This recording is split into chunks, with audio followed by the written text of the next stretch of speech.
Welcome to Climate Courage. My name's Andrea Edwards. David's typing. Hi, my name is David Coe. Far end, as usual, you have me, Richard Busolato. Welcome. Yeah. I heard from Joe Augustin that apparently what we've just said doesn't actually go live over LinkedIn. It sort of joins us round about now. So hi, everyone. We're back. We're here. It's good to be here. We were originally going to be talking about marketing, but our special guest had a clash, which I've seen what the clash is, and I'm like, fair enough. I'd give us up for that too. But anyway, hopefully in a couple of weeks we can bring it back. But then I reached out to David and Richard and said, I wanted to continue on the conversation that we were having a couple of weeks ago around the global economy. Like many people, I'm not an economist. I haven't worked in the financial industry. I hear a lot of people, people like me, who they make broad sweeping statements. And when I listen to them, I often say, well, you might not be right. It might sound good, it might be popular, but you might not be right. And that's the important thing that we've got to do these days, is get rid of the broad sweeping statements so we can get to the real truth, so that we know where we are and what we need to do, right? That's essentially. Absolutely. Well, yeah, but they need to be effective. They need. I mean, I think there's a distinction between factual accuracy and truths. The thing that truth sets you free because it forces you to rethink your life. So there's a difference between factual accuracy, which leaves you into which can draw you into kind of greater and greater detail. So I just want to add that on there. But I think truth is very important here in that aspect. And philosophically speaking, I think particularly I'm going to have a little kick at the younger generation who are less discerning about actually dissecting what truth is. Effectively, I think for a large part of society today, a truth is something that is being said and not disputed. And that's really worrying. Right. I think that's better way of describing. Factual accuracy is not disputed. Yeah. But it's for example, I would describe it as saying, what's the truth? The truth is nature is the boss. Yeah. You can dispute that, but that's the truth. Yeah, I don't dispute it. The other side of things, of course, is the appreciation for nuance. And that's a theme I did on the No Show once, because it's something that I see really lacking. And that's one of the things I'm always trying to, like, when you're going around pieces of news or information, and it's always trying to find what's all the different angles, because we're not very good at doing that, and it's because we're in the distraction society and shiny things, whereas nuance takes time and attention. And I mean, just since Trump came into office, trying to understand what the hell's going on, right? So much of the coverage I see still, I do not believe, is appreciating this moment in time. It's really not, right? Would you agree? Yeah. It's a problem of acceptance. It's a problem of actually recognizing things have happened. You kind of have to accept it, and you kind of have to reposition yourself and move forward. It's like, I think, Richard was always telling me about what it's like to be punched in the face. And I was like, how do you know about that? But anyway, do you know, Richard? I do know. Do you? Thankfully, not very frequently, but it has happened. I tend to be quite an obnoxious character at times. I can't imagine that. No. Okay, so our structure for today. First of all, we're going to catch up on some of the news, and I'll try and go through that quickly, and then I'm going to hand it over to David and Richard to talk about the great wealth transfer. And so David and I caught up the other day and talked about this, and I think it's such an interesting topic, and it's something I hadn't really thought about before, but of course it's happening, right? And then we're going to finish with a couple of questions that I've got still from the last time we talked about the economic situation. I always sort of have this thing where I'm trying to communicate so my mum understands, and it's not because my mum's dumb. She's not dumb at all. It's just, that sort of message of really simplifying the information. And then the last thing we're going to do is we're going to talk about do you remember his name? I heard a podcast. Joseph Gelfer. Yeah, Joseph Gelfer. Yeah, that's it. And I thought, finally, we're hearing someone speaking with the right level of intensity for the situation we're in. And then he sent me a post he wrote with the top 10 things that we need to do from a climate populism perspective, and also challenged what's actually happening at the moment. So if we've got time, we'll go through that because I thought it was really interesting. But from the news perspective, so Robert Reich, are you fans of Robert Reich? I'm kind of on the fence, and I haven't seen and heard a lot, but what I've read and seen him say, I align myself with some things, but not all. So call me on the fence. Yeah, David. Not sure. I mean, yeah. But why don't we carry on? Well, I suppose I suppose what's happening with a lot of people like him is how they've moved forward in the last sort of month, 6 weeks, 2 months since Trump was elected, right? So where they're going. So he's coming out pretty strong. He's always been pretty strong, but he's coming out. But he wrote this piece, what Trump is really trying to do. And again, is it just Trump or is it beyond Trump? So that's always my thing. Did you see the picture this week of the first cabinet meeting where Trump was asleep and Elon Musk was standing up talking to that'll go down in history. Anyway, so basically he said what is occurring now in the United States has very little to do with making the government more efficient or rooting out incompetence or depoliticizing parts of the government that should be nonpartisan. Nor is it motivated chiefly by Trump's desire to get rid of DEI and woke or weaponize law enforcement or establish white Christian nationalism or wreak vengeance on his enemy. The real story is this. In every part of the government that involves the use of force, the military, the investigation and prosecution of crimes, the authority to arrest, the capacity to hold individuals in jail, Trump is putting into power people who are more loyal to him than they are to the United States. Trump is rapidly gaining a personal monopoly on the use of force. This is his most fundamental goal. This is the essence of tyranny. Thoughts? Yeah, I mean, that was obvious. I have to say, Trump's personal aim is a third term. You need to do this. Yeah, I know. I think people just don't accept that. And I said that before. I said that to my daughter before, and Trump said it at CPAC, the conservative, political campaign thing that they just had. And I think what is also not recognized is that this description is the aim that is stated in Project 2025. Yeah. If you read that document, that's exactly what the document says it's about. It's also the butterfly revolution. That's the point of it. Yeah. So no, it's not at all surprising. It is exactly what you should expect.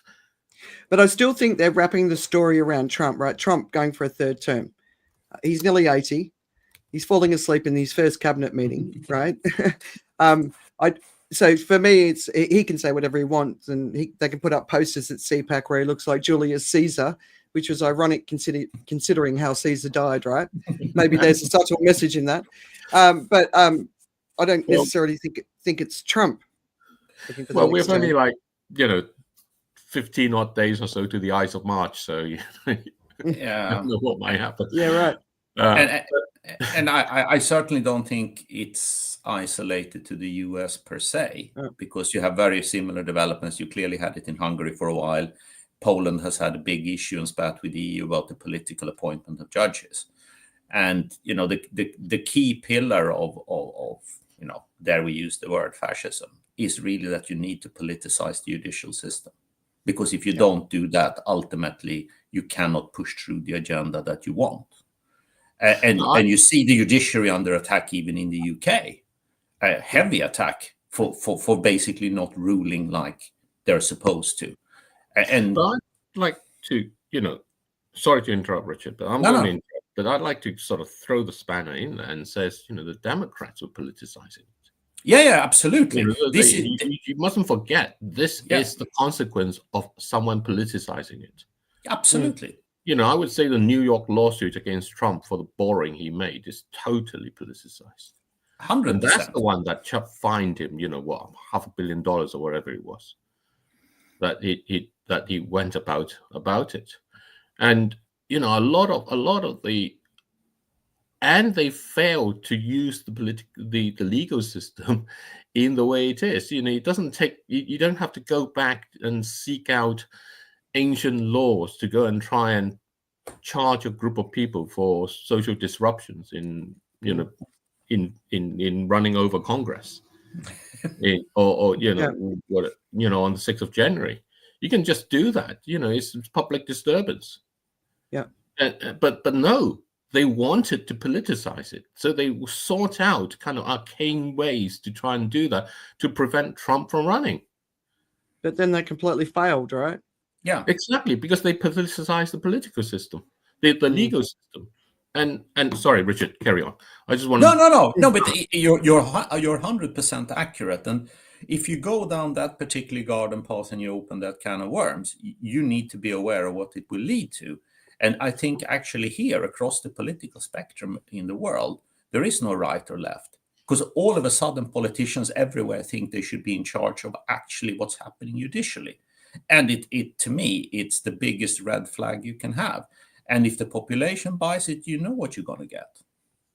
And that's why I want to bring that article in. I was just talking about at the end, because I think he addresses that, and it's basically that what's the word? Both the two-party system is corrupt to the core, and he sort of, I think we need something new. The next one was an article in Foreign Affairs, and I know it's really early for you in the morning, so you might not have had time to read it, and I don't expect you to, but it's The Broken Economic Order, How to Rewrite the International System in the Age of Trump, right? So Trump's victory, that the current economic model is failing, so this is extending on what we were just talking about, and that the incremental policies Biden and Harris offered would not have saved it. But neither will the protectionist agenda Trump has proposed. Transformative change requires an alternative vision, one that prioritizes the well-being of people and the health of the planet.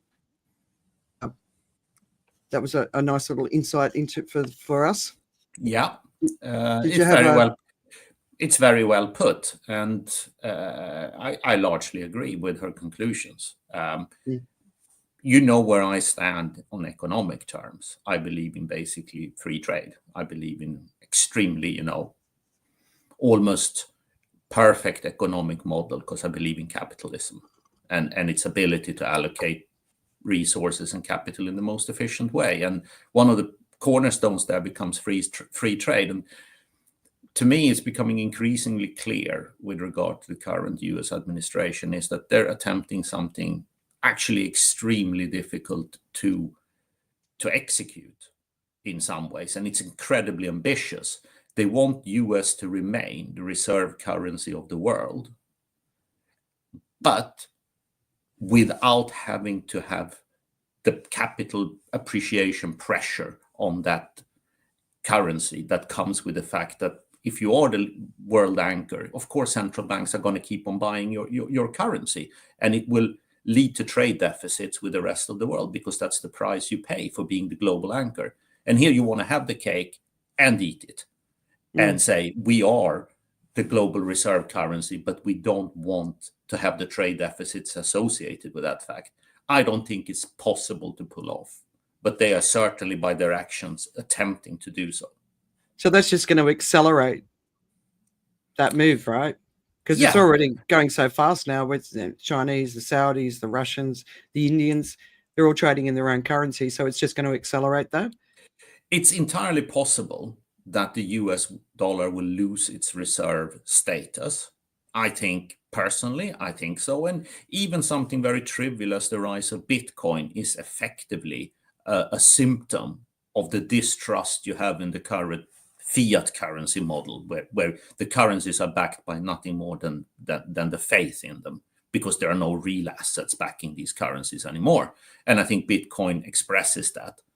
But ultimately,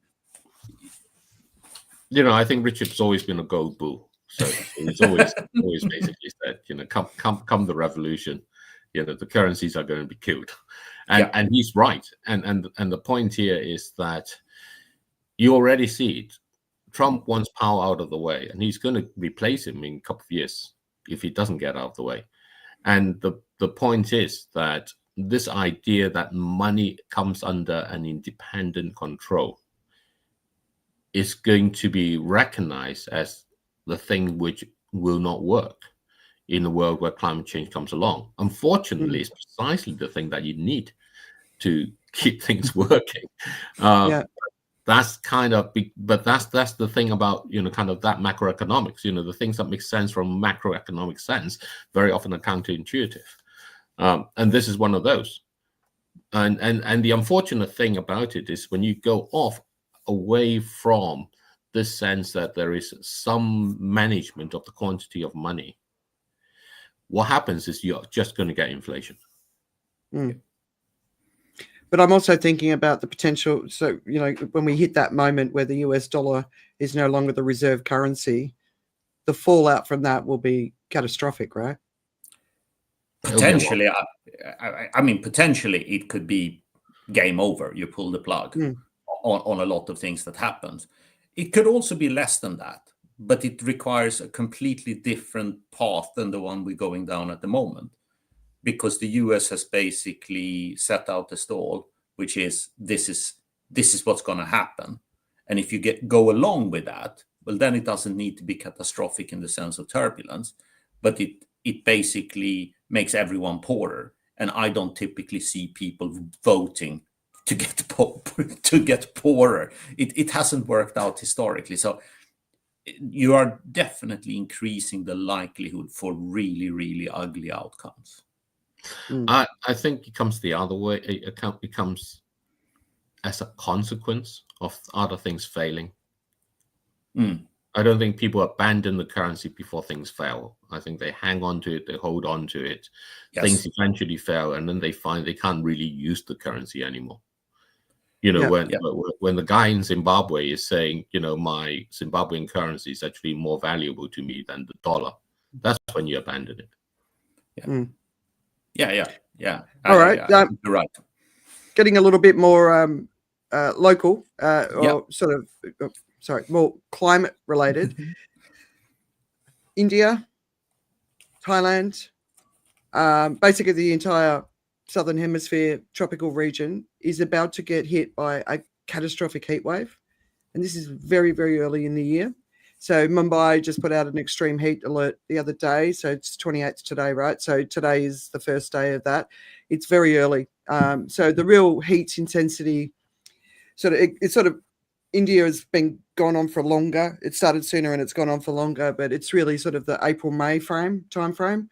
So the fact that we're in a real heat extreme, I saw the Thailand Weather Meteorology Department announcing the 28th was also the beginning of the summer, the heat season. They're not expecting it to be as hot as it was last year, but all indications are saying otherwise. So yeah, I'm kind of paying attention to that. Australia's had a pretty brutal summer, heat, storms, all sorts of things. Not the big fire seasons, but La Nina typically isn't. When it happens, it's usually El Nino. But the Queensland coast potentially could be hit with Cyclone Alfred, which is increased to a Category 4 system now. There's a chance it'll stay off the coast. But I remember a friend of mine came to visit me in Singapore from Australia, and she was so excited at the supermarket because there were bananas. And basically a cyclone had wiped out the entire crop of bananas in Queensland. This was like 10, 15 years ago. So when that area of Australia gets hit, so when it's Western Australia, which is a lot of the sort of oil and gas and, that sort of stuff. On the East Coast, there's a lot of, sugarcane, bananas, pineapples, so a lot of those sort of crops. So waiting for that to hit this weekend. There's been some reporting about mountain glacial loss. And David, I want you to share with us your skiing on a glacier story, but it's talking about mountain glacier loss around the world. But one of the stats that really jumped out at for me, in Europe, just in Europe, 40% of mountain glaciers have been lost in the last 20 years. And considering we're now in an escalating heat situation, I'm going to say we could potentially see the 100% loss within much less than 20 years. And the implications of this are just so enormous. You know, the freshwater reserves, agriculture in Europe.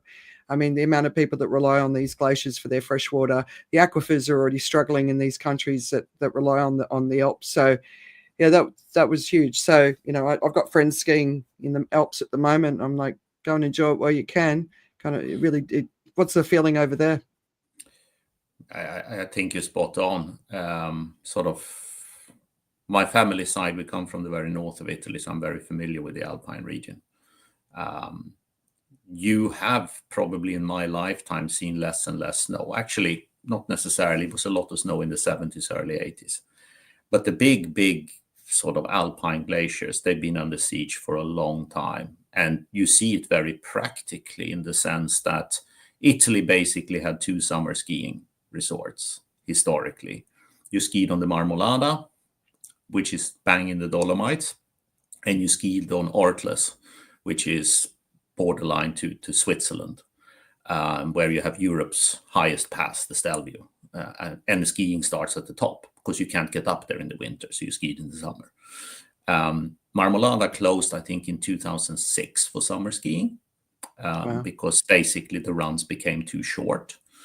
And still in the winter, you ski further below in the Dolomites. And just pre-COVID, I think we closed down Ortles. I think it was 2020. And I was up there, actually.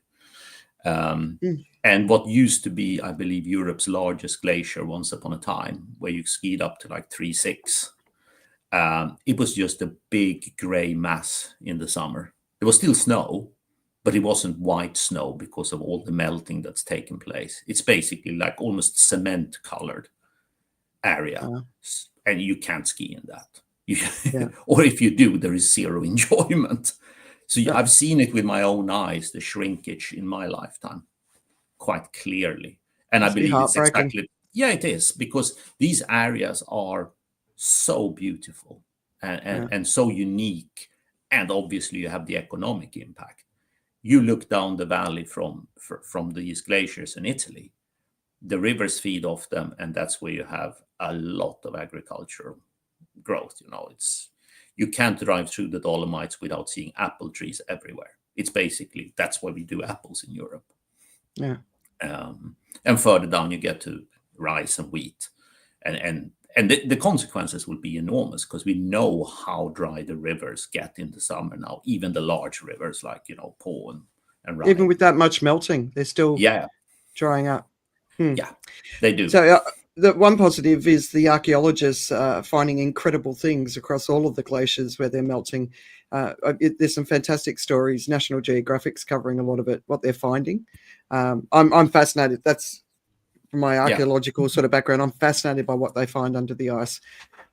Lost cities, you never know. David's just come back from skiing. Indeed, he has. He has got a tan to show for it. So, yes. I mean, I I was in Austria, and I'm not a natural skier. I started skiing almost 50 years old. So you can imagine what it's like. And you mentioned glacier, and I actually skied on a glacier this time in Austria, in Solden. And I didn't realize it was a glacier. It was this long, flat path, really kind of quite interesting, gradual gradient and really hard to ski on. But the thing about it is that the locals have been talking about it, kind of shrinking along the way. And this is a major concern for them in that sense and all around. I don't know the answer, whether the answer is to go and ski, before it's all gone, or whether it is actually to start thinking about, what you want to do instead and allow it to stay for as long as possible in some ways. Along the way, I realized, I have, so it was a family holiday, I got family together, and it was fantastic to have the kids all together, and they were having a great time. And I took time out of whatever it was I was doing. And, my wife and I had more activity, physical exercises than we have for a long time. I'm still aching from it. But I can't stop thinking about the energy cost of just being moved up and down along a mountain. in that way. Okay, you go down by gravity, so that's very, very straightforward. But you do go up by these lifts that carry you along, and it's at the end of the day, I think we have to think about how do you bank any energy saving you have.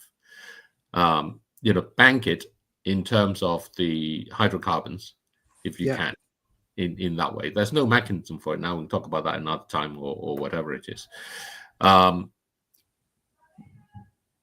think that the consequences of everything that's happening is not going to stop no matter what you do. I saw a post this morning about food systems and how you went from natural food systems, you can cut out a lot of kind of emissions and those sort of things.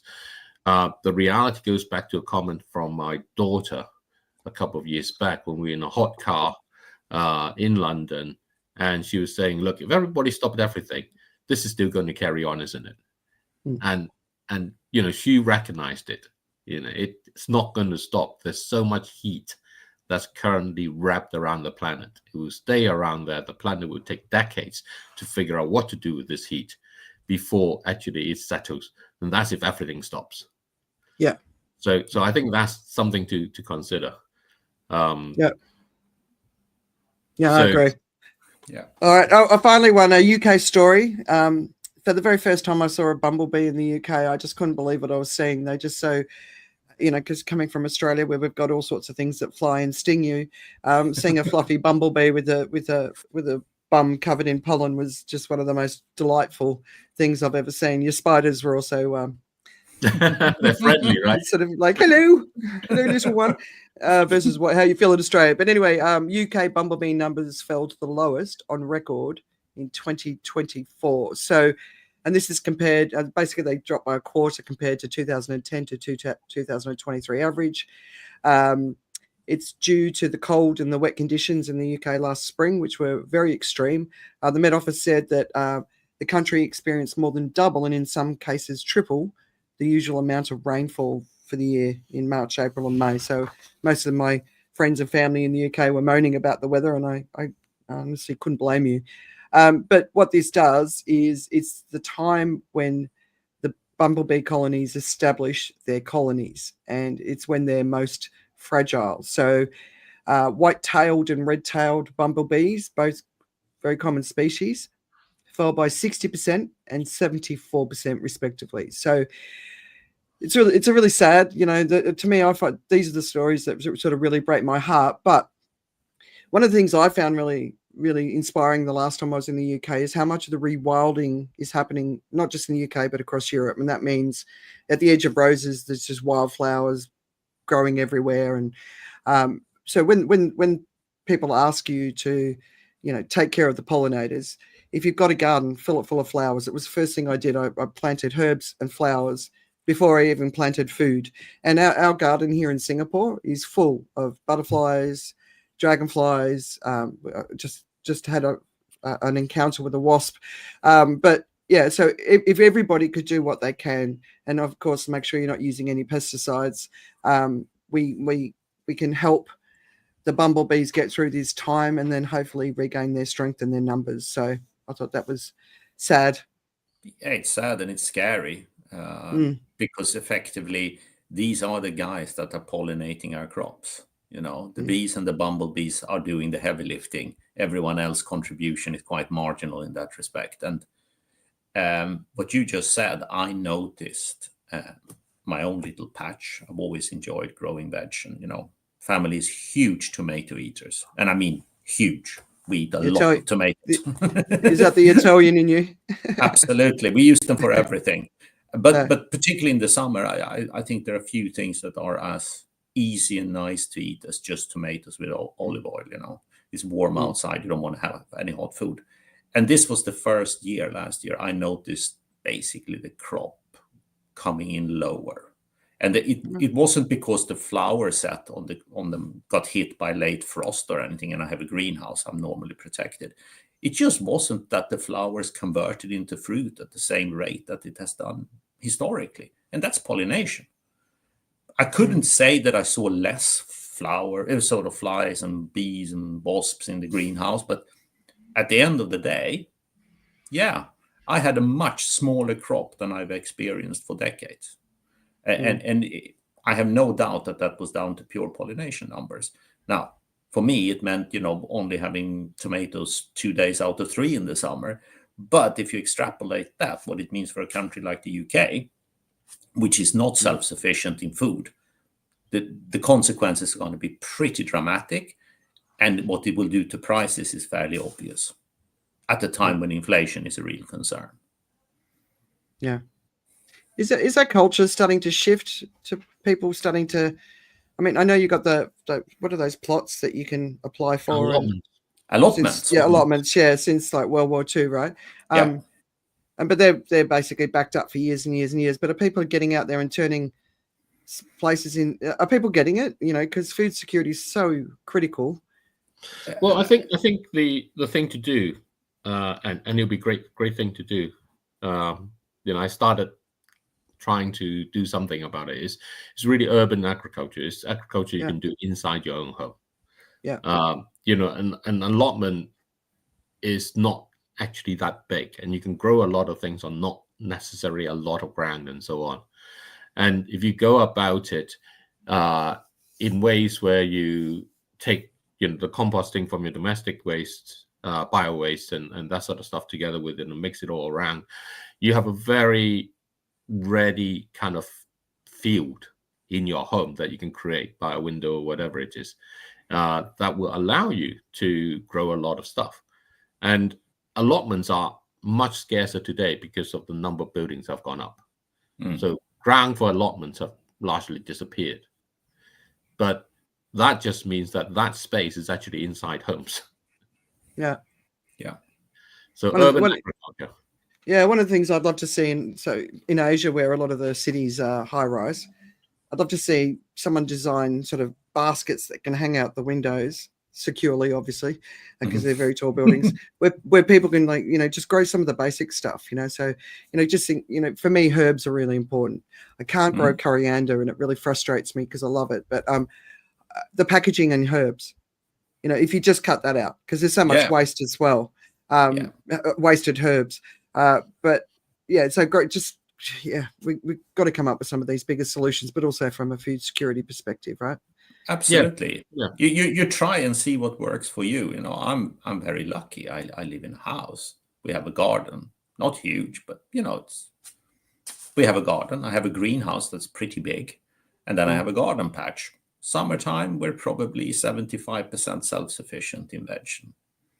That's great. And it's great. I mean, basically, we buy the stuff that you don't want to grow for various reasons. And I don't grow anything subsoil. Then you can figure out what I buy. But it's not everyone that are that fortunate. So what you say about the urban cities and the urban solution is like balconies are obvious, but not everyone has a balcony. If you only have a windowsill, how can you put that to use? Because actually, at the end of the day, it tastes a lot better. There are no pesticides and herbicides, and it's been ripened by the sun, not by light or heat. And it just tastes differently when you grow it yourself. And you have the pride as well. I'm proud of growing very good tomatoes. Well, we use our mint in our green tea every single day, so it's really cool. There you go. Being able to do that from home. All right, our theme today: the Great Wealth Transfer. Yes. And this is one of those, when David mentioned it to me the other day, I was like, of course this is happening. And I never, because I've spent a lot of time thinking about the impact of the boomer population, on voting, on housing, on, and so many things, right? Medical infrastructure, all that sort of stuff. And I'm critical of governments for not getting ready for it because they knew it was coming. So especially in the Western world, because boomer isn't a term in every country on the planet. No. So it's very much a Western thing. So I'm going to hand it over to you guys, and I get to shut up for a while.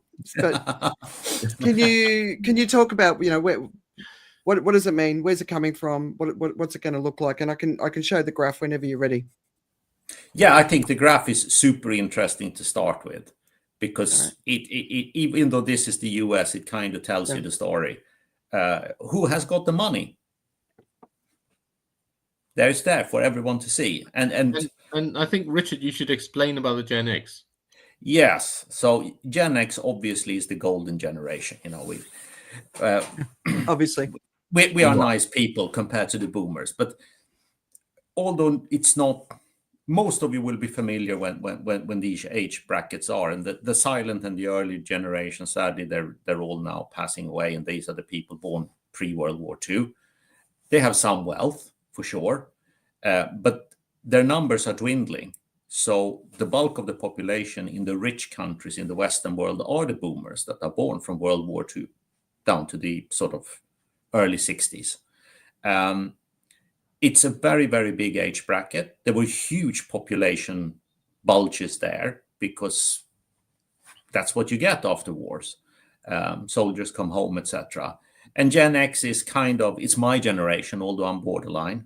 The people sort of who missed out on Woodstock, and had to see it later on television images, born into the late 70s. And then you have the millennials, who are essentially, my children are millennials.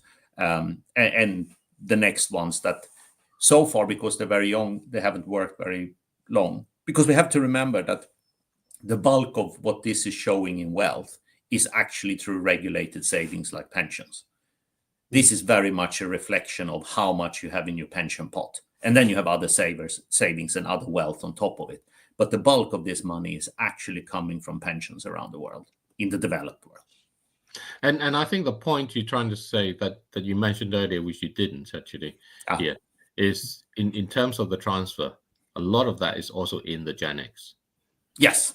So it's not just the light blue, it's the light and dark blue that you're actually looking at. Yes. And the bulk of these Gen Xers are old Gen Xers like me, because the difference between an old and a young Gen X in terms of the wealth you were able to accumulate is huge. It's just wealth. The difference between the older Gen X and the younger Gen X is wealth. Yeah, effectively. I'm smack back in the middle of the Gen X. I've got Gen Z kids. Yeah. Yeah. So what this is to say older people are passing on, and they are trying to structure their wealth. They're thinking about, how do I pass it to the people I care about, the causes I care about, in a way that is most effective. What's and the what's the figure? It's it depends on how you estimate it. The numbers I've seen around 80 trillion. I think you work out after it's been passed and everything to be a little bit less. So maybe about 60 trillion. You may start with 80 trillion, but you're going to pay some taxes, you're going to pay some stuff along the way. Yeah. So lawyers always want their cut as well, right? So yeah. So I think you end up with something like 60 trillion. Okay. In that way. So that's 60 trillion. Welcome to David. David from Kenya. Is he one of your friends, David? I think so, yes. David, yes. Hi, David. Hi. Yes. Nice. No, but it's a huge number. $60 trillion is a huge number. Now, it's so large that we actually need to put it a little bit in perspective when you get to numbers of this size. So you take Europe's largest countries, France, the UK, and Italy. Germany is a little bit bigger. But these countries have about $3.5 trillion in GDP per annum. So you're talking about a wealth which is about 20 times the size of what the UK total wealth is it produces in a year. Global GDP in a year is something like 80 to 100 trillion, depending on how you do your PPP adjustments. So we are talking about an absolutely enormous amount of wealth, and it's roughly between 50% and 60% of the total savings we have in the world. And because of how this sits age-wise, the transfer has started. It's already underway, but it will probably peak about 5 to 10 years from now. That's when you're going to have the real shift, where all of a sudden, when we pull that graph up, 8 years from now, the fields in blue will be a lot smaller, and the fields at the top will be a lot bigger. When I think about transfer of wealth in sort of 5, 10, 15, 20 years' time, there's a lot that's going to happen from an environmental perspective between now and then that's going to have a lot of impacts. So is there a chance that there'll be this enormous pot of money that the sooner we move it where it can do good, the better, before it gets lost because it's not being moved to do good? Well, it's that's really the key. That really is the question that you asked there. Okay. The existing financial structure has investment avenues that are locked into the idea of protecting the investor by generating the most return. So if you move it too early, then you move it into the existing structure, and that's what the existing structure wants you to do, and that locks it into the same game. Yeah. So you need to move it, but in a way that encourages new structures. So Richard and I and Andrea, we three of us can set up a company that say we are actually going to go about it in a different way. We're not going to think of it as intellectual ownership of property, but as some kind of ecological ownership, because everything is in some sense part of our commons. And we're going to focus on food system. We're going to focus on creating value from the intrinsic value of nature through the inspirations it may give in that way. So we're not going to cut down a rainforest to do a palm plantation, but we're going to actually purchase the rainforest and keep the rainforest and actually allow people to be inspired from there as part of the innovations that come with what we will then do. And this is a recycling along that is in a very different form, because it means you keep things as what they are so that can inspire you to then create things because those things are there, rather than knock them down to create things to replace what they are. And the economic world is not really set up to do that. So if you transfer too early, then all this money will simply just flow straight into the same kind of channels as they are at the moment. And you lose the power of what this great transfer means. Okay. Yeah, it's very well put. It's the numbers are absolutely huge. And even with your best intentions, if you are my mom's age, mid 80s, late 80s, and you have reasonable pension savings, etc., it's already locked in a way that you cannot really affect. Because the regulations are so stringent and so nailed on what you can and cannot do with that amount of capital. And it would be the same pretty much wherever you are over the world, because the bulk of these savings are pensions. It's essentially the middle class savings that make up the largest portion here. Regulations around this money makes it virtually impossible to do certain things. And it's not because regulators are evil. They set out these regulations decades ago with the very best intention to, prevent swindlers from getting involved and people with very, dark motives. But it's also locking you into an economic trajectory that worked perfectly fine when the world was underutilized. And we are certainly way past the point where we have fair utilization of our resources on this planet. And when you are in the moment when they are overutilized, which they clearly are now, this is compounding the problem. Yeah, right. So I suppose there must be a lot of people sitting around going, there's a big opportunity coming up and we're going to make a lot of money. People in your industry, potentially, or sort of the people sort of in that, investment industry. So is there a shift happening there to understand this opportunity, not just from a making profit perspective, but how do we turn this around so we don't just keep doing what we've been doing? Because we've got more and more people buying into these things, right? Buying into pensions. We've got a bigger population all over the world. Middle class is massive growth. I'm sure everyone's put their money into pensions, and that's part of the overutilization. So for this big chunk of change that's about to sort of be in circulation, have we got the right people in place to take advantage of it in Earth's interest, in that interest? Well, I think this is the really interesting thing. This is that great challenge in many ways. There are many people who've talked about the different aspects of it. So it's about bringing it together. It's about how do you actually go and form a coalition of all these interests, which say, we can. I had a conversation with someone about a month ago about oceans. The need to protect the oceans and what that means and what may be possible. So there are two dimensions about it. One is how do you how do you go about finding all the things that people are talking about and say, actually, those things would be really great, and here's how it is. Then there's the other dimension about it, is how do you allow the fact that they are helping us to have the nature that will help us, that we are a part of, that we are actually, being governed by, because we are being governed by nature in that way, be the inspiration for the innovations that would generate a future.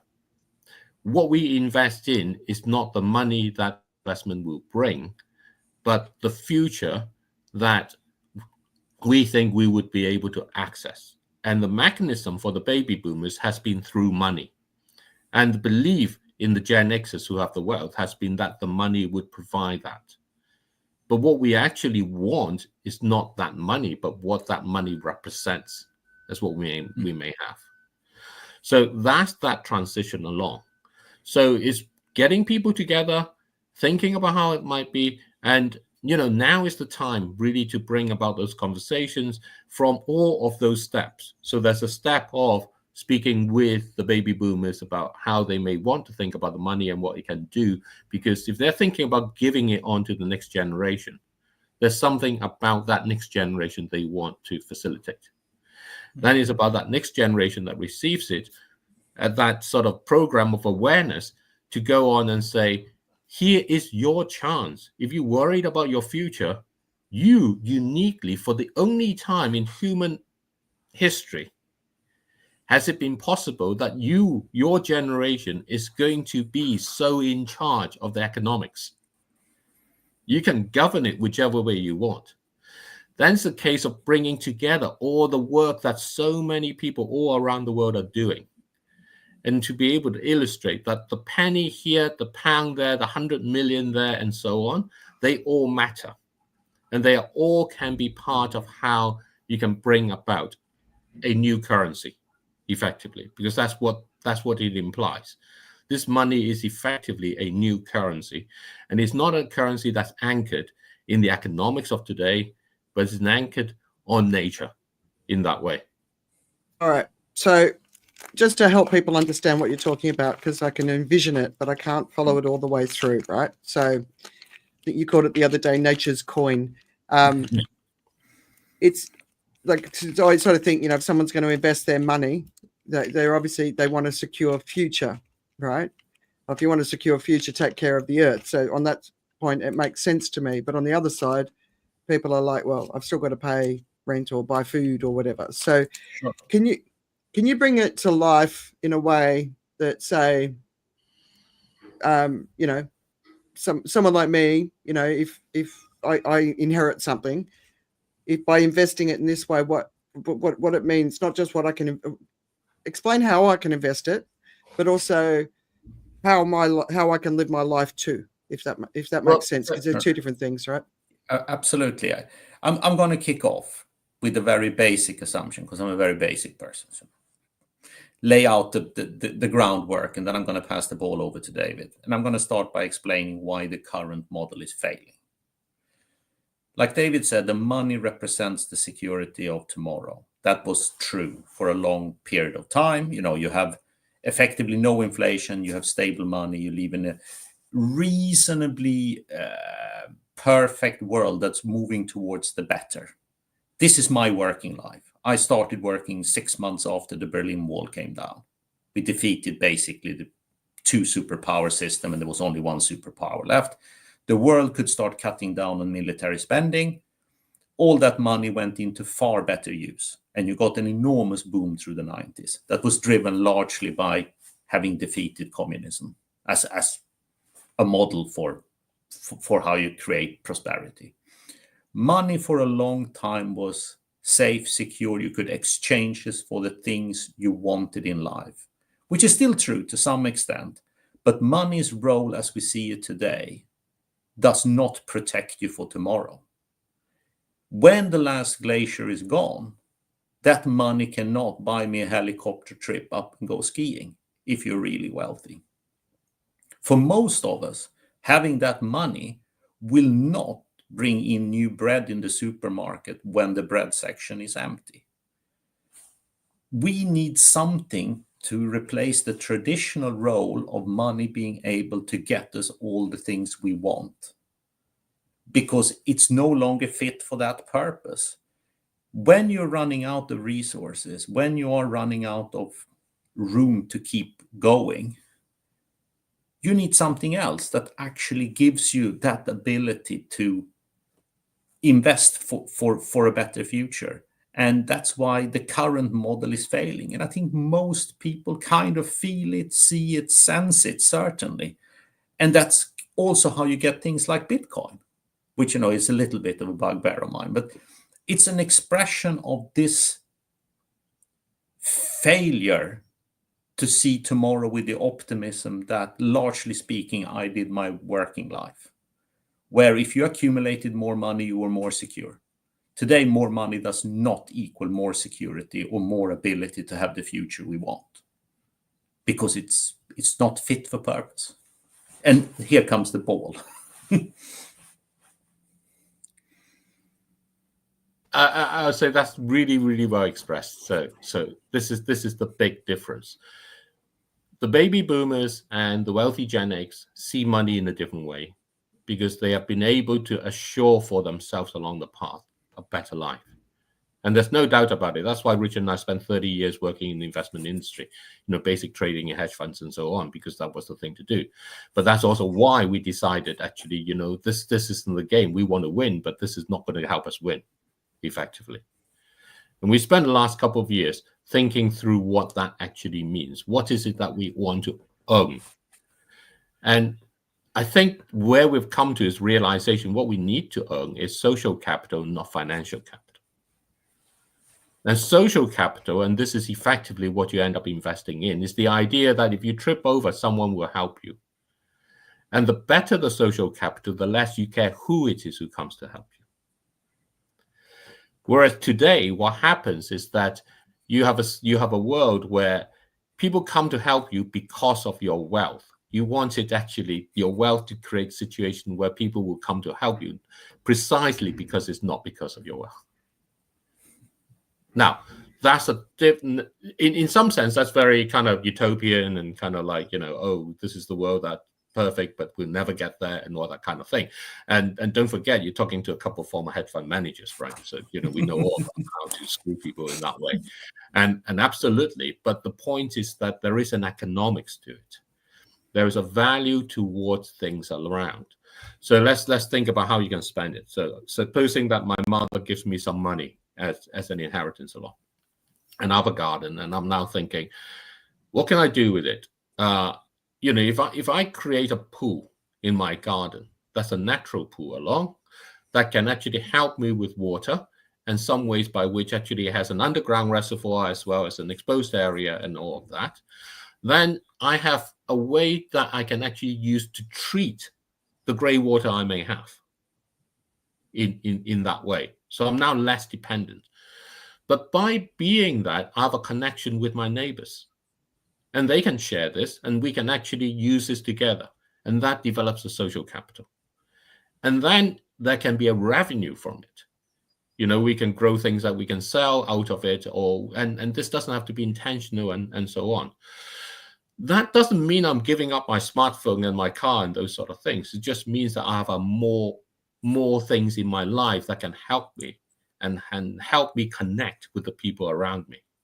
And that's the part of it where it comes down to, how do you really want to use this money? You can either use this money in a way that silos you more and more into thinking that money will help, or you can use this money in a way that allows you to know that there are places you can go to and they will welcome you. I think that's the part of it to thinking about how to do. I finally get it.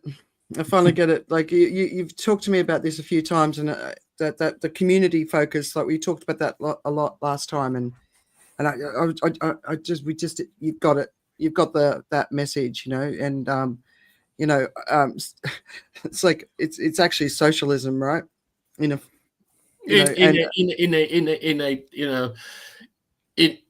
not in this strict economic sense. Strict economic sense, socialism is the public ownership of productive resources. Okay. All right. Yeah. Which is different, but this is about social. Yeah. So how do we rename that? Because socialism is such a dirty word in so many. Yes. I've spoken to Americans, and as soon as you use the word socialism, it's like the reaction is so strong, and I always find it really weird that they react that way. But I suppose we need to come. Social capital. I mean, there is a phrase. Maybe that's what we need to work out, the phrase, so it can become part of the dialogue.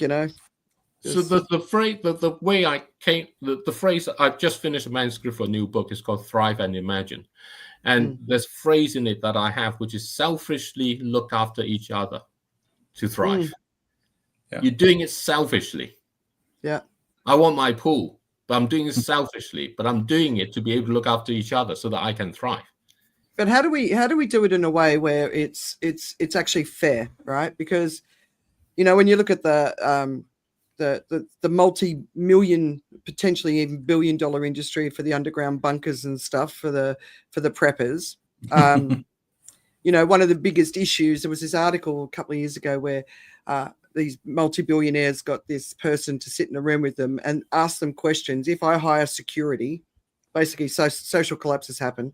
If I hire security, how do I keep them loyal to me after the collapses happen, right? And you can't. That's the conclusion. No. You can't, right?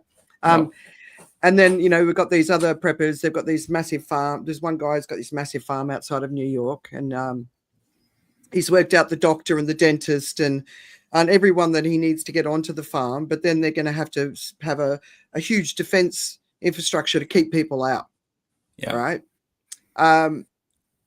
Where you live, David, I'm sure you are in a wealthier neighborhood where people are of high status. But so I suppose my question, when you look at the heat extremes in India, the people who do better are the wealthy because they've got more trees, right? Mm-hmm. So if people in India want to help their fellow man, the wealthy people need to plant trees in the poorer neighborhoods, but they're not doing it. In the last heat extreme, I was saying to my friends in India, if you've got a delivery driver that you use for, whether it's delivering your lunch or, Grab or any of those sort of things, can you pay them an income so they can stay at home and keep out of the heat? Because a lot of the people that are dying in these heat extremes are the day workers, and they're out riding their bikes, and it's a gradual, they feel sicker and sicker and sicker, and then they die, or worse, which most people don't talk about, they get damage, like kidney damage. So kidney dialysis is going to be a huge need in the future because of heat. And that's not, have you ever heard that spoken about? Yes, absolutely. I think let's take it into the steps, and maybe Richard can come along through with the thoughts along. So the starting question is, how do you do this in a way which is fair, right? So I would address it by first of all saying fairness. Let's throw fairness out the window first. Let's just think about how do you do this so that you can assure for yourself that you're going to be okay, that you're going to do well, that you're going to have a good living in that way. Now, let's take that and say, what does that good living entail? So I'm going to tell a story about a game that Richard and I devised called the Game of Thrive, where we're basically potato farmers. We play against each other, and we decide whether we harvest and what we do with the harvest or not. And when Richard harvests, I don't get any. When I get harvest, I give him some because I'm nice. And that's basically it. You can do whatever you like. And it turns out that in this game where we were playing, I got to be really, really potato rich. And he caught me all out of it. He stole it completely. And I was like, what do you do? And he said, that's just the way the game works. If you're going to play like that, that's what happens to you. And I think that's a point to remember. The fairness generally has a horrible way of adjusting itself if you don't have any social capital. Yes. Richard. No, I mean, what Interesting. you're laying out is basically how we move through history. You don't get revolutions when things are okay. You get revolutions when things are so out of whack. The people on one side of the fence basically say, we have nothing to lose from actually just throw all the caution to the wind and go for seismic change of things. Yeah. You don't really want to end up in that situation. But I'm also going to relate back to social and socialism, right? I do not believe in socialism. I really do not. I believe in the capitalist model to govern economic systems. 100%. Americans see socialism as a red flag, and you put something social into it, and I go, what's happening here? We have no problems doing it with social media. All of a sudden, it's like I can raise as much money from VC as I can if I come up with a really good idea for social media, because it's being seen as good and it's helping each other. And we need to phrase it that way to make people understand, or not understand, but think about these aspects. Some people will have come further along the way, others will have started their journey. But building the farm outside New York and hire private security contractors, or mercenaries, as they were called in my day, to give you that security is just not going to work, because there will always be another guy paying more. And then you're down for. So you need to start thinking in very different structures about how tomorrow's life will look like for you to effectively thrive in a world that's getting huge change, or going to experience huge change going forward. And there are difficulties communicating perhaps what it is really we envisage as the path we should embark on. But my sense is very strongly that most people are getting it, that things are not working. And that's why you build a farm outside New York. But you should probably think about it differently, because I don't think that will work. Yeah, that's the point. So Jonathan's just sort of mentioned, we know that prepping is dead. Time for climate populism. See Joseph Gelfer. And yeah, Jonathan, you might not have been here at the beginning, but we're going to talk about that populism article because I thought it was really interesting. But I don't think we've covered what I was trying to get to.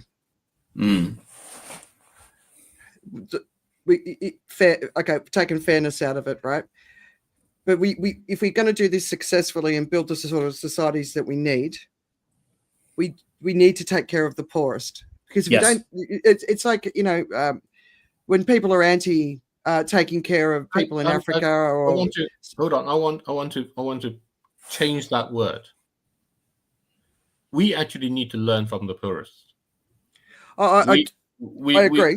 I think we have to stop saying it's our responsibility to take care of such and such. It's our responsibility to learn from that, because in the world that's coming, this is again a point I make in book I have as such, is that if climate change is such a devastating thing as it's claimed to be, and let's put aside any kind of concerns or whatever, just take it as its face value of what it is, then it's totally ridiculous to imagine that out of 8 billion people in the world, the ideas of how to deal with it is going to come from a tiny few hundred million who have managed to get through some universities and stuff in that way and have sat around and thought about it. The chances are far more likely to come out of those remaining, 6-7 billion around. That's where the ideas are going to come from. And that's what I said, when I went through the pandemic in Thailand, the thing I noticed was people went back to gardening. They went back to the oceans. They went back because they're so close to that, either themselves or the next generation, right? So I absolutely agree. But I suppose my point is more about, there's a huge band of the earth that's going to be too hot to live. I don't know what point we could hit that point this year. We don't know, right? I'm still reading science saying 2100. Well, we're about to experience one of the most extreme climatic events in history in the next week in the southern latitudes, in the tropical region of the world, from a temperature increase perspective, right? That's about to happen. Yeah. I'm sitting right in the middle of this. I'm 70 kilometers north of the equator. I have no idea what's going to happen. I feel safe in the infrastructure in Singapore, but at some point, even that safety is going to go away once the extremes get worse, right? And in the Northern Hemisphere, it's a very different experience to what we're experiencing in this part of the world. At some point, these people are going to either have to get on the move. When I say these people, including ourselves. Absolutely. I've got passports that get me into 4 other countries. I could be in 4 countries, right? Legally. Yeah. Yeah. My Thailand neighbor, or, up on the borders of Thailand at the moment, or all the Burmese refugees, USAID has basically abandoned them. They're dropping dead because they can't get access to the medical support that they had. They're not going to be welcome to move up north, right? So one of my solutions is we need to be looking at we need to be looking at buildings like refugee cities, climate refugees, and we can come up with a positive name, right? But if you want to buy one as a wealthy person, you want to buy a property that your family can move to when it gets too hot where you are, or it's too impossible to live, I think it should be done with the obligation that you have to buy 2 more for people who can't afford to. Well, that sort of thing. I think what you're going to find with that is actually that's not kind of how it's going to how it works in that way, because what happens here is you're going to end up saying someone is going to have to obligate you to do that. So it's kind of like a coercion type thing. And if you look at what's happening with the politics, that political force that you want to be present to drive that is the one that you will lose. That's what's happening at the moment. When we started talking, the mentioning about the presidents in the US, the East-West German divide on kind of that political lines in that way, and in many of those things that you have around. So any mechanism that you can think of that relies on that kind of rule is going to be hard to sustain and maintain in that way. So it really needs to be an awareness and an incentive that actually you and your neighbor, that's what matters along in there. Now, there is no doubt that we are in a situation where climate change is going to be devastating to some people. We saw it in LA, the movie stars and the influencers whose job is to sell dreams. Their dreams were devastated themselves in that way. The essence of awareness about climate change is that you need to rely on other people to be there to help you when you trip. And those people can be from anywhere. That's the awareness that helps you form, that actually allows you to then go along and say, when I am Guyana, which is a newly discovered oil-rich country, and is setting up or Suriname, its neighbor in that way, and is setting up a sovereign wealth fund to invest. It would be a mistake for that sovereign wealth fund to invest in its own country, because the entire country is just very small. It could be totally devastated by a severe drought in that particular part. It needs to invest more broadly around. So natural choices, kind of its similar neighbors and whatever it is further away, people further away in that way. That's kind of the awareness. And that goes back to the Great Wealth Transfer. When you invest into our fund, Andrea, David, and Richard, our Great Wealth Transfer Fund in that way. And I'm part joking. I'm also not joking, because, someone needs to do this and no one else is going to do it if you don't do it. So that's the fund that actually says, what, we are going to invest in the housing with passive cooling or whatever it is, maybe living back in the caves and other things over certain times and stuff, in order. But these are smart caves. These are caves with smartphones and Wi-Fi and all right? So that's the essence. You're not giving up on the advances of the past 2 centuries. You're taking the advances of the past 2 centuries and realizing there is a better way to use them. And you're allowing that to go along and invest in the places which may be in Thailand, as you described, where they will actually teach us how to grow things in situations that we've forgotten how to. And that's what we get from that investment. And that's why it's valuable. And that's why it brings us what we need. Yeah. No, I got it. I mean, I think of, how I grew up in Australia. In my younger years, it was pretty equal, but as the town, there were two towns on a border, as they grew and expanded, there were wealthier areas and poorer areas, and that was very obvious. But where I lived, it was a pretty neutral sort of area. Everyone was pretty much the same. So that's where I go when I think of sort of communities, because then in cities it's much more spread out. A city like Melbourne's got its mega affluent areas and its extremely poor areas, right? And cities are even a bigger representation of that. And I suppose it's just, the City of London, when you think of social capital, how does the City of London do this? I think Tokyo. Tokyo is fantastic as social capital. We were there. We left behind. My son left behind this really expensive T-shirt he bought. Yeah, kind of like on the underground. He got it back. Yeah. And it was one of these T-shirts that would be really wanted. I think it's some sort of pop-up label type thing, kind of thing. Yeah. And London, no chance. No. So it does exist, and it exists not because of a coercion to it, but a social awareness, an awareness that I selfishly do better if I look after you. Yeah, and that's one of the benefits I certainly appreciate living in Asia, the safety, walking at night as a female.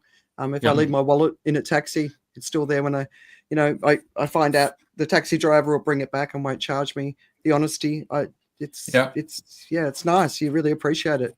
Whereas I've been sitting in a kitchen in my friend's place in Sydney, and a hand's come through the window and stolen a handbag, and they've gotten out and over the fence before anyone could do anything. I'm like, how did we get to this point? Because we're not taking social cohesion, right? Isn't a priority. Whereas in Asia, it's a very, very much a priority. But wealth is taking over in this part of the world too.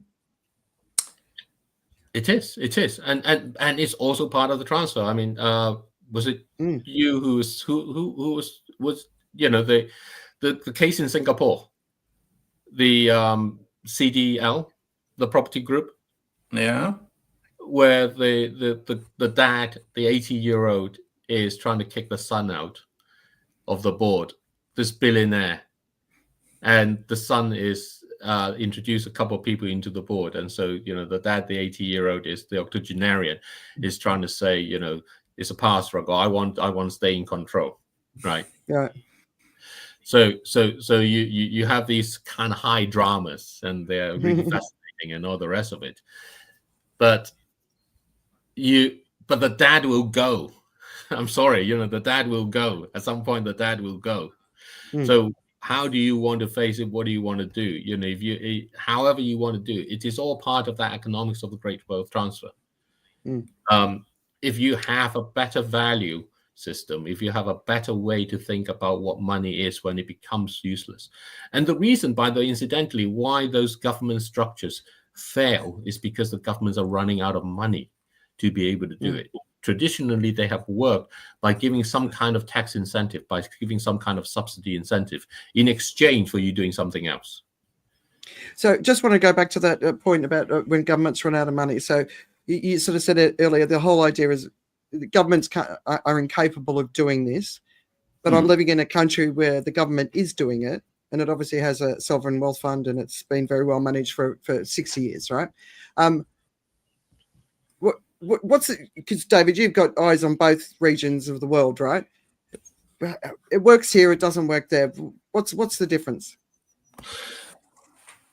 Well, let's start from the US, because that's where all of this thing's going on, right? The US government spends $6.8 trillion. It takes in $5 trillion. So it has a gap of $1.8 trillion. $1.8 trillion is half the size of the UK GDP. Even more, yeah. Even more, right? Yeah. 60-70%. in that way. Yeah. So what happens with it is that it needs to borrow. Yeah. You then go along and you see what happens when governments want to borrow and how it goes about it. It either increases its borrowing or it cuts its services in that form. And that's what's going on at the moment. Or it raises taxes. And all of those things has someone who revolts against them. Yeah. You borrow, who do you borrow from? You basically borrow from the people who pay taxes in the future. And you borrow from the saving institutes of the current moment. Or you print money. That's the other side. Printing money is the only path that doesn't actually have someone going against you, which is why they do it. You cut services, there are people whose services are cut and they go against you. What was it? You borrow, you cut your services, you print money, basically. I thought there was one more, I forgot. Raise taxes. Right? You raise taxes. You raise taxes, you have people going against you. Yeah. So you print money. Printing money makes prices go up. That's simply because, it's like when Oasis sold their tickets. This complete fiasco of dynamic pricing. You go there, you go on the website, you wait. They make you wait on the website deliberately. They go along and they try and see how high will you pay, basically. So you print money, everybody sees how much you will pay, and therefore the prices will go up. That's because you've got the money to pay. Printing money is a way to make sure resources are distributed by wealth and not by needs or any other way. So you end up in this sort of deflationary path that you have. And in fact, China invented paper money back in the 8th century.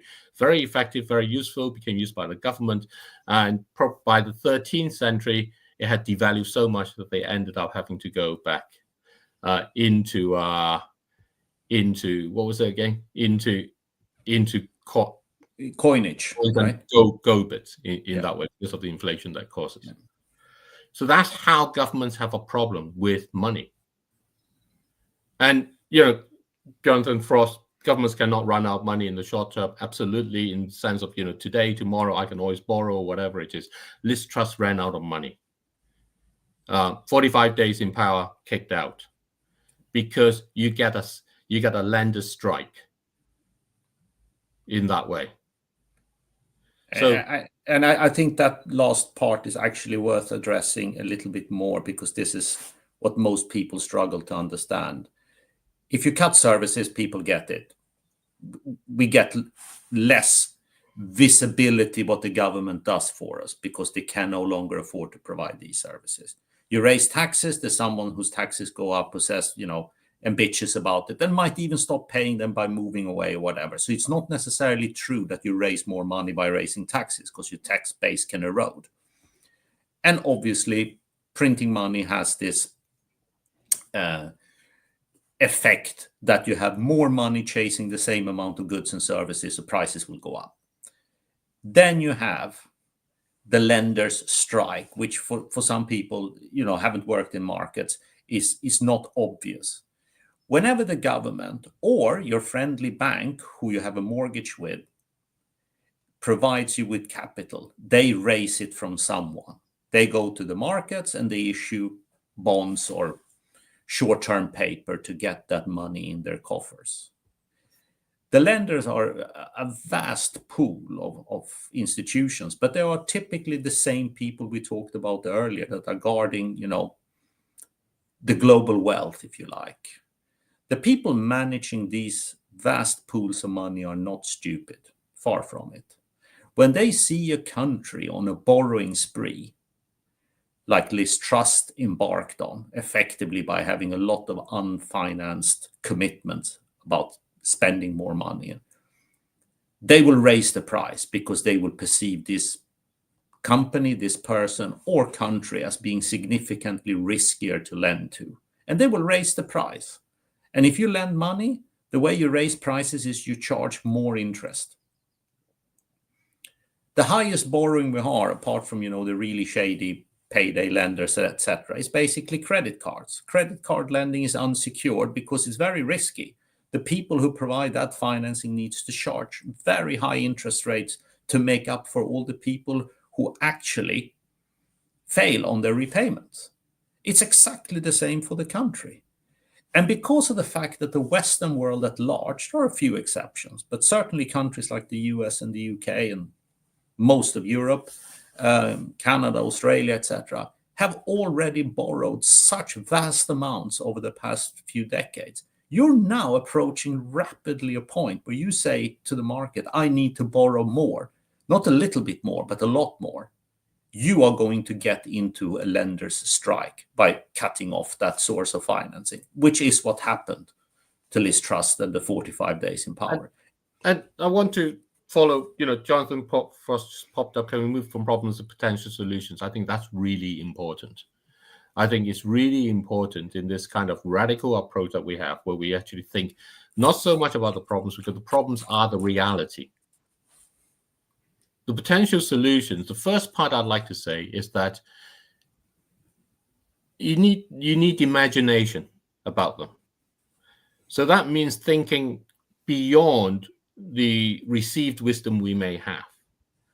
And so bringing people together to think about that. And the great wealth transfer is a solution to the problem of money and how we use money, coming back to this point. Because there is about $60 trillion that will end up in hands of people who didn't have it before, who have lump sums that have never dealt with this. And so the question is, what do you then want to facilitate with it? And how will it go along? Yeah, and the other part I'd like to say is that it will take time. Nothing will be solved in my lifetime.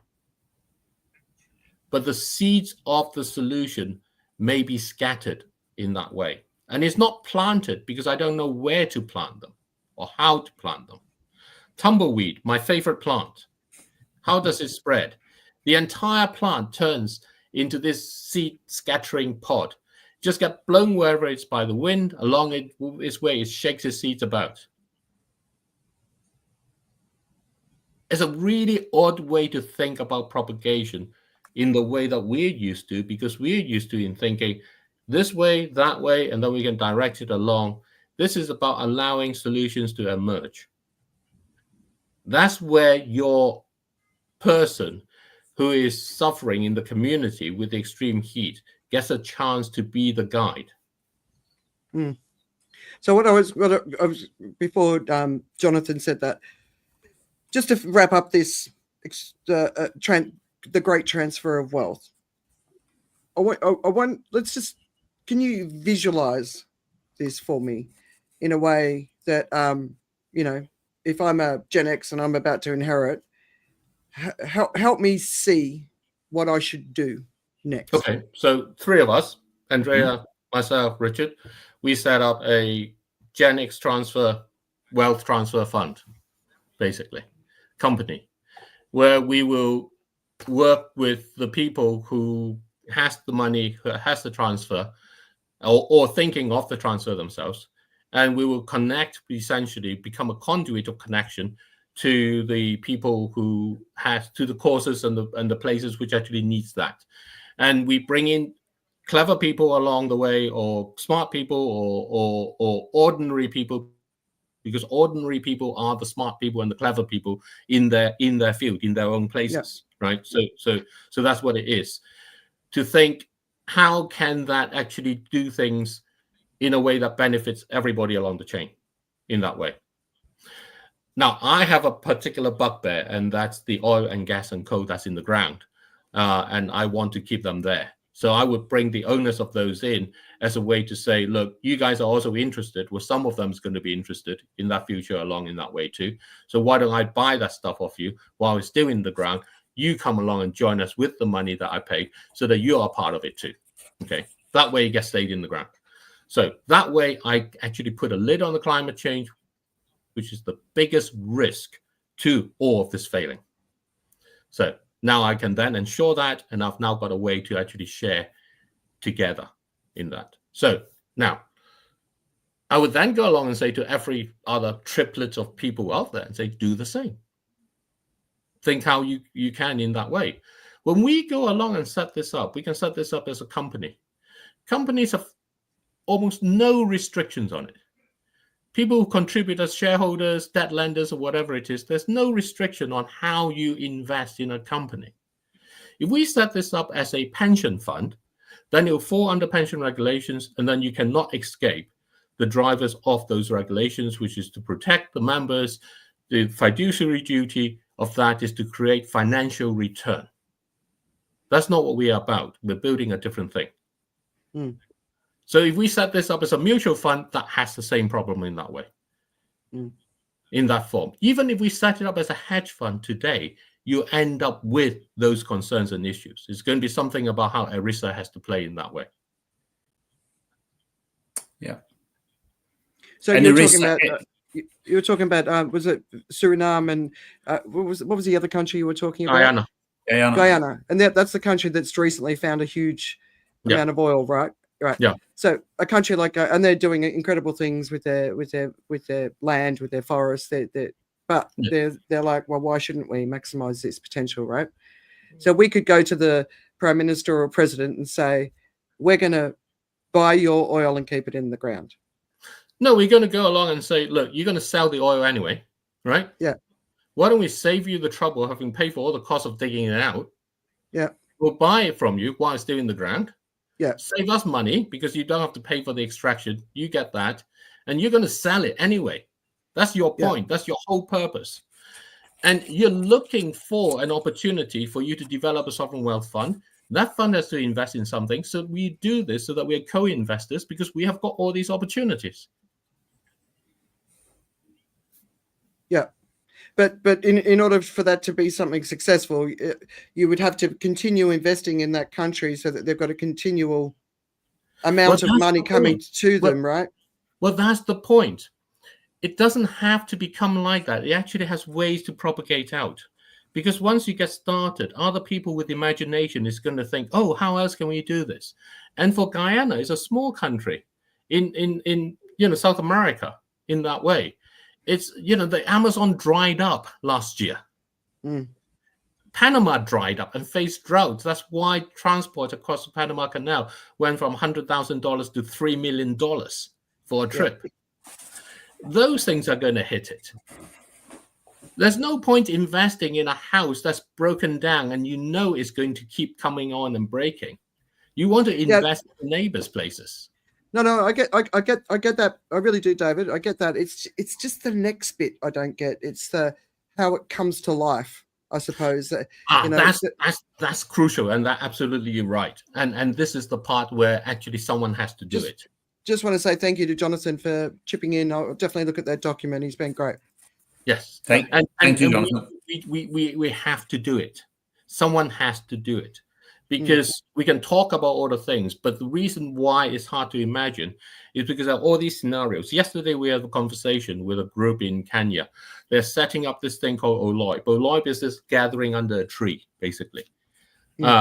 And they are there to help use their law students, data students, administration students, and so on, to come together to provide a way to allow people to fill that spectrum between no knowledge of their legal rights to full knowledge of a professional lawyer, which they can't afford. The students to be able to provide the help with dispute resolutions, contracts, and that kind of stuff along the way, to advise, to give them the knowledge that they can then go and help themselves. And what we said to them is, you got to take a case on, work out how the work actually works out, because until you do that, you are trying to tackle every angle. When you do that, you can then focus on what actually happens along, and that helps you to progress. Yeah. So we have to do this, and other people seeing it will say, oh, they could do that. We can do this. All right. But so it is a unique opportunity, and the opportunity comes about because of this transfer of wealth that comes from people of a certain age that, in their defense, I think you have to acknowledge that they have not experienced the world with constraints. And that is what we're facing now. But I think the younger generation that are going to get all this money or wealth passed over to them actually do acknowledge it. They have a much bigger sense of things not actually functioning and the world being the place it is supposed to be, or that they were told it was supposed to be. And with it, all the myriad of issues that brings. So it is a unique opportunity because of the demographics of the world. Yeah. And one of the things that people often push back and say, you're never going to convince rich people to do the right thing. The examples of people in our community, friends, will always be brought up. And I'm like, yeah, but they've got children. They've got grandchildren. Yeah. Don't they want to, so I'm always also of the opinion, if you've got wealth now, spend it in this way as well now. Yeah. Don't hang on to it till you're dead. Obviously, if it's tied up in pensions, it's a different story. But if you've got money that you can spend, rather than buying an extra house and contributing to the housing crisis by taking another house off the market, if you're just two of you rattling around in a family home with 4 or 5 bedrooms, sell it, downscale, just so another family can move in, right? Or rent out a room or something. But there's too many people living in big houses that don't need the big houses, and I think we need to switch that mindset of.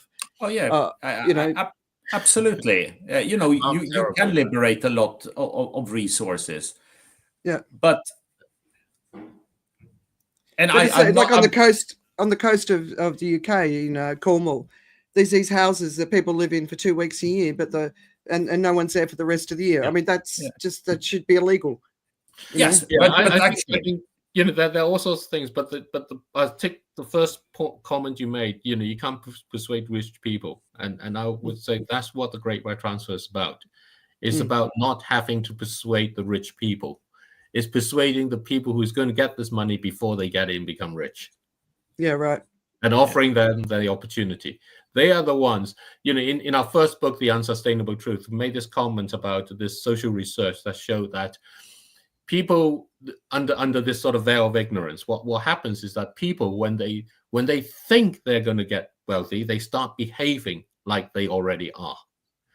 So this wealth transfer is going to come over the next decade, probably decade or two. So you want to preempt that by stepping in the way first. Get the people, have them think about how they want the world, how they want to contribute towards it, and what if they had that spare money along, what can be done. And in the UK, parents can transfer £3,000 to their children as a maximum without incurring any kind of tax or any inheritance implications or anything of the kind. That's the kind of contributions people may make towards their pensions in that way. If you think, you earn £30,000, 10% goes off towards contributing towards a pension. If you can afford that, then that's what it would be in that sense. Or if you earn 60,000, that's 5% in that way, in that sense. So parents can go along and say, we can help you towards that. You just have to have you just have to do your homework in thinking about how that's better for you. And that's where you can go in. That's where this fund can come in and say, this is how we're going to help. This is where you can be. You can be involved in this. And not only that, if you do this in this way, you'll be a community together with the community in Thailand. You'll be part of nature's family. You'll be able to visit them and be part of that, and they will know you. And we do it in the size that makes that possible. That allows other people to do this in that sort of size too. We don't have to be the $10 billion fund. The median pension fund in the UK is $50 billion. 1% of that is $500 million. They can't contribute to these sort of projects. They just have too much money to fix. They can't go along and allocate $10,000. It just makes absolutely no sense for them. They don't have the ability to do that. It needs to be a more local community. Yeah. So what happens is you allow that to open up as to what's possible. Although I do think the rich could start by showing an example. They can. Absolutely. Getting rid of their private jets and their yachts and all that sort of stuff. Yeah, that's a lifestyle choice. And I think, I'm not saying those things are going to vanish when you have the great wealth transfer, because I certainly see a lot of young people with similar aspirations and ambitions. But I do think it is a different mindset. And for the older generation, in their defense, I do think they had never, ever the sense that we were running out of resources, because their whole mindset has been that go on and do whatever you can, because the world is infinite in its ability to provide us with this wealth. Then as you get younger, I think that sense is getting stronger, that the model doesn't work. And this is truly a unique opportunity to put capital and wealth into energy that not only economically makes sense, but for you, it provides you what is important to you. All right, so this is going to be in the next book, right? This sort of going into more detail. Yeah. When's it being published? I just submitted it to a publisher. So the copy editing it and all the rest, I don't know what the plans are. And I'd love help with trying how to kind of spread awareness about it. I don't know how to do it. So I think ideas about that. I think there's a workshop here, and a train the trainer type scenario where people take it and sort of take it and rip it all around the world, because that's what we need to get in front of. You're about to inherit this. Yeah. Here's a different way of thinking about what you're going to inherit. Because I'm sure a lot of greedy people will be getting their claws on them, trying to make money out of them, which is not going to help the situation, right? So, yeah. No, and in the vague defense of the asset management industry and pension industry, they are very well aware of this. They would do the utmost to keep the current system working for the people involved in that system, because it served them very well. Yeah. But it's up to the people getting their hands on this money, saying, you know what, it might have worked for my parents, but this doesn't work for me. Yeah. What can I do? Exactly. And they need that real clarity about what that looks like. And we need to define that around the world, right? Yeah. No, it's cool. So I want to ask a question about, like, the last time we talked. My understanding is that you're not pro-tax. I'm sure you've heard in France they're very close to potentially approving a 2%. I think it was a 2% billionaire tax. But then in other countries like the UK, when they try and increase taxes on the rich, they tend to jump on planes and go and live in Monaco and places like that, which is kind of a bit obnoxious. But anyway, and of course in the US, they've just announced the $5 million golden visa. But the golden visa idea has actually been around for a long time. Thailand's got one. Portugal's had one, although Portugal's sort of closing off. Post-World War II in the US, the wealth tax was at 90%, which was basically all about helping to rebuild the nation. So can you help me understand why tax isn't a solution to the problem that we're in at the moment? Because I don't get it yet. I can start, and David will no doubt happily receive that pass from me. Tax works in a system which is kind of closed off. If I'm in control, if I was in control of the whole world, yes, I could impose taxes. The world we had post-World War II was a much more controlled system. People couldn't freely go from A to B to C, etc.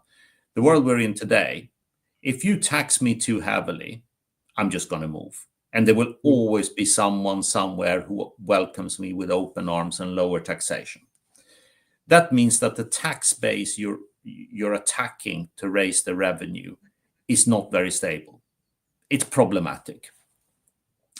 The second effect, which is much clearer today and much different from the post-World War II era, was that most of the money in the wealth in the post-World War II era was actually capital and bonds and whatever it was that people were holding as their wealth.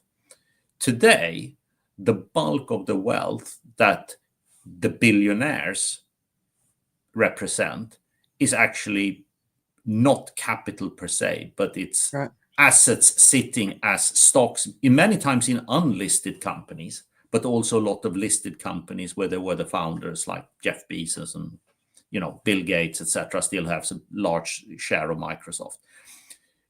If you are going to tax these people severely, they will have to sell those shares into the market, and you will collapse the stock market. You will create a global recession.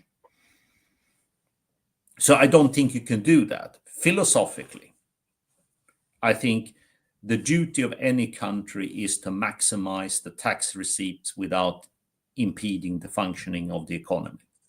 And for me, that means, and I think this is something where I kind of disagree with all the vested interests you have in the world. I think you should have one tax rate regardless of how you make your income.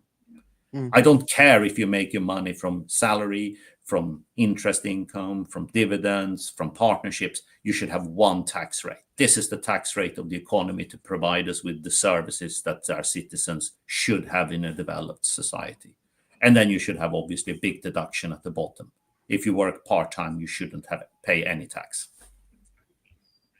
That makes sense. So a lot of the billionaires have got their own philanthropic organizations, right? The whole Bill Gates, I can't remember the thing where he's giving his money away, and what's that called? He's sort of trying to recruit all the wealthy people into it. But I suppose the idea is, why can't we centralize that? Why, rather than, I mean, I personally think it's amazing. Polio, toilets, all the stuff the Gates Foundation has done, right? And I know they get loads and loads of criticism. I don't think everything that he's doing right now is right. I don't agree with everything he says, but as far as the charitable work and the focus, I think has been really phenomenal and made a massive difference in the world. But how do we, is that the right way to approach it, where they get to choose where they spend their money? I think to make the world a better place, right? I think at the end, as Richard's saying, his statement is he thinks there should be one tax rate. That statement says he's not actually against tax as such. He just thinks that there's a level of taxation that's appropriate to it, and requests and demands always grow. They always grow from the perspective that someone else should pay. Yeah. That's the real problem with taxation, basically. Yeah. It's this sense that someone else should pay. And even if everybody were to pay, it doesn't stop the requests and demands growing. And so the burden of what you want is always going to increase. But it faces the reality of what you can afford to pay. Climate change reduces the production capacity of the world. Because it reduces the production capacity of the world, the amount of taxes you will be able to collect will reduce. And therefore, you're going to find that, but it also increases the needs of the world. Yes, it's a double whammy. You're going to find yourself between this hammer and the anvil as a result. Yeah. And squeezed in that way, you need a new solution to emerge. Okay. It can't be from saying, you got to produce more in order that there be more taxes paid. Okay, got it. I hope everybody else gets it, because I know it's a big conversation. The Dutch guy that was at Davos a couple of years ago, and he was talking about taxes. Have you seen some of the stuff that he's doing now? He's a pretty interesting dude. I can't remember his name, but he's active on LinkedIn. Next time he appears, I'll tag you. But yeah. All right. Okay. The other thing is cost of living crisis, and this is something that it's really challenging to witness it. Right, the cost of living crisis is happening everywhere on the planet. But when I look at the way people in countries vote, they only think it's applying to them. Yeah, I think it's a failure of communication from our governments, both sides. I don't think, like in Australia, the Labor government, right? They've done a lot of really, really good things and made a lot of really, really positive changes. But just like Starmer in the UK, just like the Democrats in the US, they're just not very good at talking. they're not very good at communicating. They're not very good at sort of laying it out for what it is.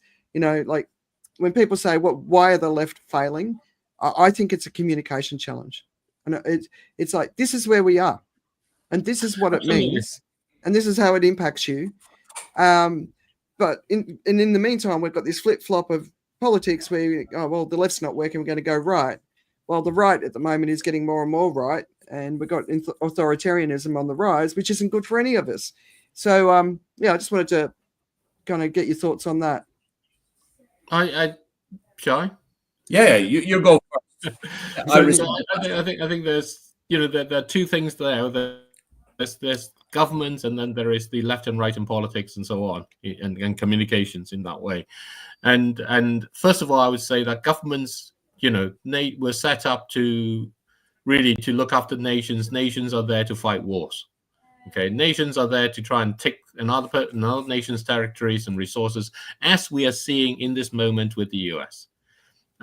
Or they're there to defend from that going on, as we're seeing in the Ukraine. That's what governments are for. So the international issues of international cooperation is cooperation by having the bigger stick. So that's not really kind of the cooperation that you have in mind. But elections amplify that. They've always amplified it. The Falkland Wars in the UK, the events that have been happening in the Middle East, China with its 9 dash bars and the Philippines, and Australia now as part of within that in more recent things. So they've always been about that edge of conflict, if you like. So I don't think governments are going to resolve it, because fundamentally their mandate is to, just to create the tension.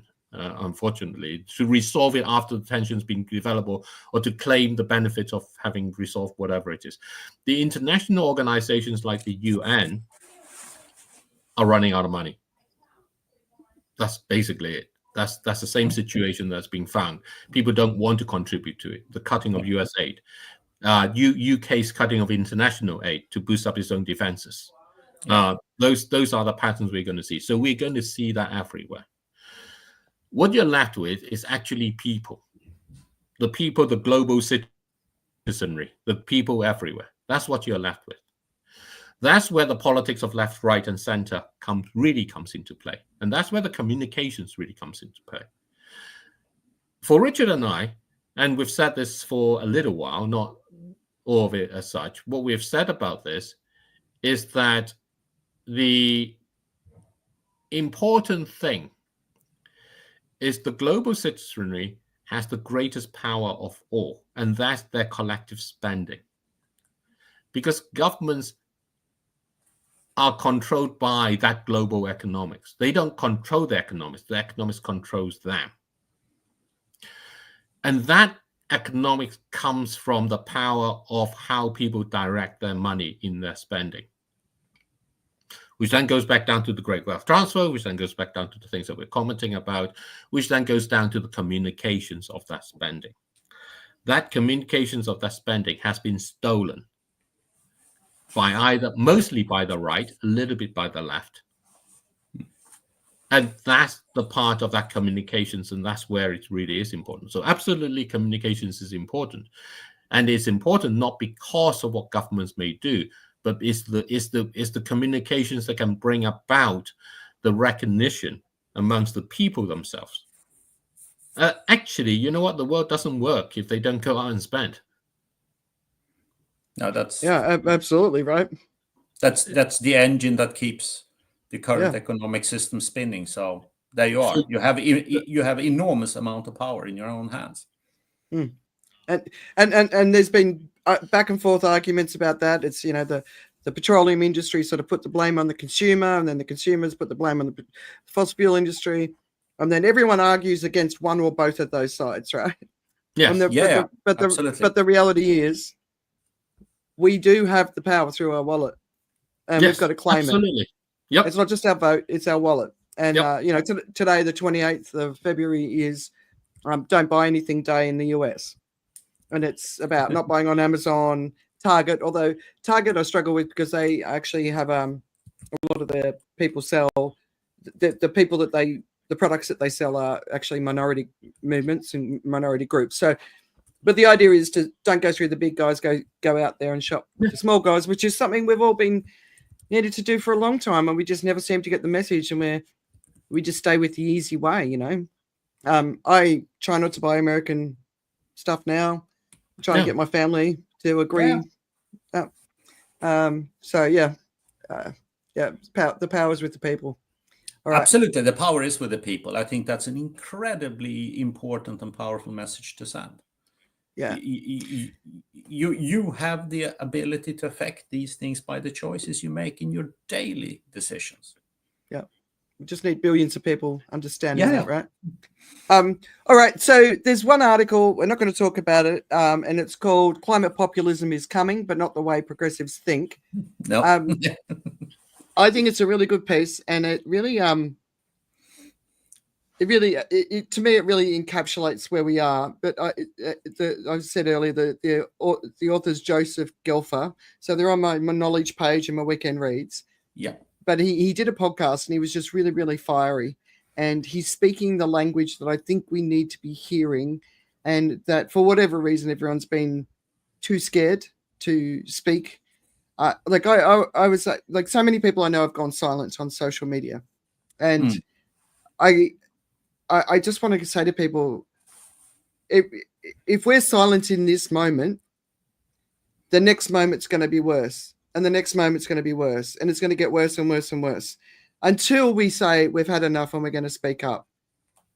I hope it's already we've had enough, because you know the stepping out rather than stepping in, which is what we all need to do. Like when you talk about the majority of people on this planet, 70% of the world's population are reasonable people. There are both political persuasions. We all need to come together, and we need to get to work, and we haven't got any more time to waste. So the 30% are on the extremes. You know, they dominate everything. They dominate the conversation. They're starting to dominate more and more of politics. And that's not something we want. So I don't think it leads to very good outcomes, and I'm very outcome focused when it comes to politics, basically. And it always comes down to your individual choices you make matter. Yeah, you have to be you have the right and you have the responsibility to make that choice. It's conscious living, conscious consumption. It's like really Absolutely. thinking. You know, yeah. I think if you look at what happened in the US election and what has come about, is that it has strategized away over these years, and they haven't sat idle in that form about how to bring about a takeover. Yeah. A political takeover, ideological takeover, whatever it is. And it has happened by bringing together people who disagreed with each other.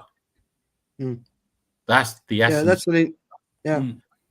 So the right is very diverse, and they disagree with each other, and it's brought them together to do this. Think of the Christian nationalists and the tech bros. Yeah. And the crypto guys, right? You think of that combination, right? So that's they've managed to do it, right? Right. And that's the essence of populism in that sense. And that's the essence of what I kind of describe in my book along about that platform for social capital in that way that you need. You need a place where people can be there and disagree. Yeah. So you need to filter down to what you all have and have those kind of sparring battles and share in that way to come through. Whereas we tend to, or we as in the climate agenda or the environmental groups and all the rest of it, are too worried about defending what they think is the most important, is the thing that they're concerned with. So they actually pull themselves apart. Yeah. So when you have a conversation with someone about food systems, and you have conversation with someone about marine health, this part where they say we want nature becomes lost to saying the fish are important, the agriculture is important. And so if you want to do that, the thing about Project 2025, and in terms of that sort of document and stuff, it has many authors. Yeah. And it is rich because it has many authors. So that's quite important. It's quite necessary in order to do so. The Drawdown book has many authors. You know, those are really important things to recognize about this. So when we go forward and push forward in this, it's about adding in. It's the diversity of interaction that you bring together. It's not the diversity of individuals. Diversity of individuals creates siloing. It's the interaction between them, that diversity of interaction, that actually creates the cohesion, that creates the social capital. Yeah. Totally agree. But I know is good. Yeah, we're coming up to 2 hours, so let's give everyone a break. We've had a really great interaction. Africa, the US. I'm not sure where Jonathan is. I'm presuming in the UK. Yeah. Unless he's traveling. No, of course. So you know him? Yes. Yeah. Very good guy. But want to say thank you to everyone for joining us. I think I've had a lot of light bulb moments today, which I was hoping to have, because it's like you say, David, we need lots of different people to come together. And like, you know, I've been putting these mind maps together of all these solutions, and I don't know, I know I'm not right on everything that I'm putting down, but it's what makes sense to me based on what I know. But I'd love to sit down with other people who've got a different view that could help me shape it even more. Right. And I think that's what we need. We need huge groups of people to sort of tackle these big things and say, you know, how do we make sure that $60 trillion of wealth transfer goes exactly where it needs to go to make sure that our children and grandchildren have a future? You know, how do we, you know. Yeah, but we got to start it. You know, I think that comes down to someone has to do it. So we have to do it because no one else is going to do it. It's like that scene in Brave Die Hard 4. I don't know. I hate Die Hard. No, I'm not a fan. I love it. Anyway, in this scene, there's this conversation between Bruce Willis and Matthew Farrow. You know, kind of the two guy along there, and it's about what makes you that guy. It's that you show up. That's what makes you that guy. Nothing else about it. It's not that you can make it work or anything. It's that you show up. That's what makes you that guy. So someone has to show up to receive these $60 trillion. Because if you don't, then the BlackRocks and Fidelities and the Vanguards will be there gathering it because they already have feelers out getting it. Yeah. There you are. Yeah. Okay. All right. We'll see you in a couple of weeks. Hopefully we'll be able to follow up the marketing conversation. Thank you. And we'll see you all soon. All right. See you Bye, soon. everyone. See you. Bye-bye. Bye-bye.